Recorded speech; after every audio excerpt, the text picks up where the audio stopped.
নমস্কার, আমি ডক্টর মিঠু মুখার্জি। আপনি যে লাকি, অনেক সময় দেখবেন আপনাকে আপনার বন্ধু বান্ধব বাড়ির লোকেরা বলে এ জন্মাবার পর আমার সংসারে উন্নতি হয়েছে, এখানটা এসেছিল বলে আমার দোকানে ভিড় হচ্ছে। এগুলো দেখবেন। আর একটা জিনিস খেয়াল করবেন, কারোর দোকানে যদি আপনি রিপিটেডলি যেতে থাকেন, সে আপনাকে চা অফার করবে, চাটা দয়া করে খাবেন না। কেন, কী বৃত্তান্ত আমার আগে দেওয়া আছে। এবার আপনি যে লাকি অন্যের জন্য, সেটা কী করে বুঝবেন? নবম হচ্ছে ভাগ্যস্থান।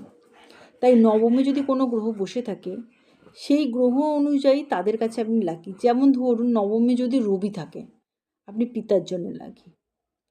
আচ্ছা, নবমে যদি চন্দ্র থাকে, মাতার জন্য লাকি।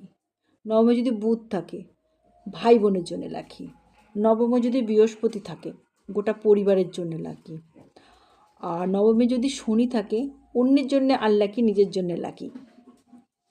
এই দুটো গ্রহ আছে, শনি আর শুক্র। শুক্র যদি নবমে থাকে, আপনি নিজের জন্য লাকি, অন্যের জন্য আনলাকি।